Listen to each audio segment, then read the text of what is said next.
দেশ ছাড়বেন অন্তর্বর্তীকালীন সরকারের প্রধান উপদেষ্টা ডক্টর মোহাম্মদ ইউনূস।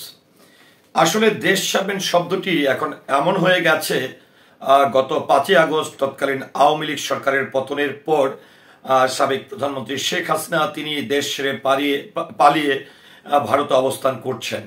তার পরবর্তীতে আমরা দেখেছি যে আওয়ামী লীগের অনেক প্রভাবশালী এমপি, মন্ত্রী এবং নেতারাও কিন্তু দেশ ছেড়ে পালিয়ে বিভিন্ন দেশে তারা অবস্থান নিয়েছেন। তো সেই প্রেক্ষাপটে যদি তৎকালীন সময়ের আওয়ামী লীগ সরকারের কথা না বলে বর্তমান সময়ের কথাও বলি, তাহলে বলবো যে প্রায় সময় কিন্তু আমরা দেখেছি যে এই বুঝি ডক্টর মোহাম্মদ ইউনূস ব্যর্থ হয়ে তিনি ক্ষমতা ছেড়ে দিচ্ছেন, কিংবা এমক উপদেষ্টা দেশ ছেড়ে পালিয়েছেন, অমুক উপদেষ্টা দেশ ছেড়ে পালিয়েছেন, অমুক উপদেষ্টা পদত্যাগ করছেন। এই ধরনের গুজব যেন এখন আমাদের সোশ্যাল মিডিয়ার মাধ্যমে প্রতিদিনের সঙ্গী। তো এবার ডক্টর মোহাম্মদ ইউনূস, অর্থাৎ আপনারা জানেন যে এই সম্প্রতি একটি যৌথ অভিযান শুরু হয়েছে। তো এই সময়টিতে এসে যখন ডক্টর মোহাম্মদ ইউনূস দেশ ত্যাগ করছেন, এটি স্বাভাবিকভাবেই অনেকের কাছে প্রশ্ন জাগতে পারে। এমনকি দেখবেন যে তিনি যদি কোনো রাষ্ট্রে জরুরি কোনো কাজে যায়, রাষ্ট্রীয় কাজে যায়, তারপরেও কিন্তু কিছু সামাজিক যোগাযোগ মাধ্যম কিন্তু বরাবরই এই ধরনের তথ্যগুলো তারা প্রচার করে থাকেন। তো এবার সত্যি সত্যি দেশ ছেড়ে বিদেশে যাবেন ডক্টর মোহাম্মদ ইউনূস। তবে কেন যাচ্ছেন, কি কারণে যাচ্ছেন, কোন দেশে যাচ্ছেন, এই নিয়ে দৈনিক ইনকিলাব 9 ফেব্রুয়ারি 2025 একটি সংবাদ প্রকাশ করেছে। সেখানে আমি আসল তথ্যটি আপনাদেরকে দিব, যাতে করে আপনারা পরবর্তীতে এই ডক্টর মোহাম্মদ ইউনূস যখন দেশ ছেড়ে বিদেশে পাড়ি দিবেন, তখন যাতে করে আপনারা ভুল ভ্রান্তির মধ্যে না পড়েন, ভুয়া তথ্যগুলোর সম্মুখীন হয়ে যাতে আপনাকে বিশ্বাস করতে না হয়। তো চলুন একটু জেনে নেই দৈনিক ইনকিলাবে প্রকাশিত সংবাদটিতে কি বলা হয়েছে। ওয়ার্ল্ড গভর্নমেন্ট সামিটে দুবাই যাচ্ছেন প্রধান উপদেষ্টা, এমন শিরোনামে কিন্তু তারা সংবাদটি প্রকাশ করেছে। দুবাইয়ে আগামী 11 থেকে 13 ফেব্রুয়ারি অনুষ্ঠেয় ওয়ার্ল্ড গভর্নমেন্ট সামিটে যোগ দিতে চলতি সপ্তাহে দেশ ত্যাগ করবেন অন্তর্বর্তী সরকারের প্রধান উপদেষ্টা ডক্টর মোহাম্মদ ইউনূস।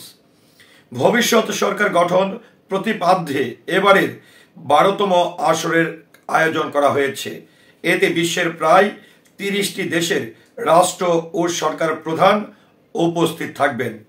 পাশাপাশি 80টিরও বেশি আন্তর্জাতিক সংস্থা, 140টি সরকারি প্রতিনিধি দল, 6000-এরও বেশি অংশগ্রহণকারী ও শীর্ষস্থানীয় বিশেষজ্ঞরা উপস্থিত থাকবেন। আয়োজকদের প্রত্যাশা, গত বছরের তুলনায় এবারের আসরে উপস্থিতি বাড়বে 50%-এরও বেশি। জানা গেছে বিশ্বব্যাপী সরকারগুলোকে একটি ঐক্যবদ্ধ প্ল্যাটফর্মে নিয়ে আসা এই সম্মেলনের মূল লক্ষ্য, যা সবার অর্থনৈতিক, সামাজিক ও সরকারি অগ্রগতিতে ন্যায়সম্মত উন্নয়নে উৎসাহিত করে। এই বিষয়ে দুবাইয়ের ফ্রুটস অ্যান্ড ভেজিটেবলস মার্কেটের ব্যবসায়ী মোহাম্মদ আজিম তালুকদার বলেন, যেহেতু আমিরাতের উচ্চ পর্যায়ের নেতাদের সঙ্গে প্রধান উপদেষ্টার বৈঠক হবে, আমাদের আশা সেখান থেকে তিনি বাংলাদেশিদের ভিসা জটিলতার বিষয়টি তুলে ধরে তা নিরসনের উদ্যোগ নেবেন। একই কথা বলেছেন শারজাহ প্রবাসী ব্যবসায়ী ও সংগঠক শাহাদত হোসেনও।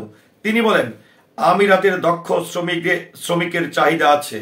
বাংলাদেশি ব্যবসায়ীরাও তাদের প্রতিষ্ঠানে দেশীয় শ্রমিক নিতে চান, কিন্তু ভিসা জটিলতার কারণে ভিনদেশি শ্রমিক দিয়ে ব্যবসা পরিচালনা করা হচ্ছে।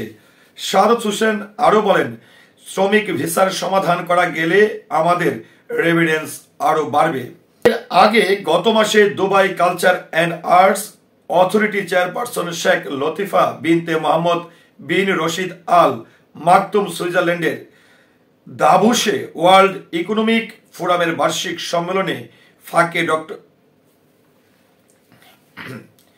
এর আগে গত মাসে Dubai Culture and Arts Authority chairperson Sheikh Latifa bint Mohammed বিন রশিদ আল মাকতুম সুইজারল্যান্ডের দাসুবে ওয়ার্ল্ড ইকোনমিক ফোরামের বার্ষিক সম্মেলনের ফাঁকে ডক্টর মোহাম্মদ ইউনূসের সঙ্গে দ্বিপাক্ষিক বৈঠককালে তাকে স্বামীটি দুগ্ধ দেওয়ার আমন্ত্রণ জানান।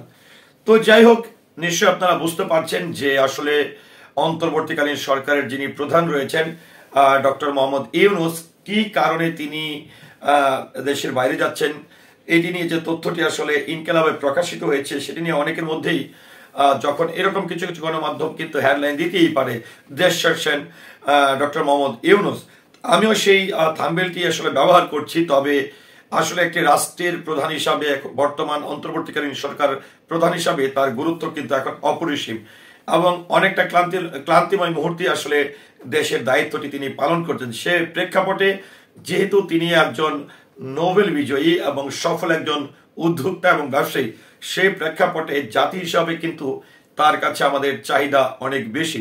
সেই প্রেক্ষাপটে ভিউয়ার্স, এইবার যে দুবাই তিনি সফরটি করবেন, সেই সফরে বাংলাদেশের একজন নাগরিক হিসাবে আপনার প্রত্যাশা কি, আশা করছি কমেন্টের মাধ্যমে জানাবেন।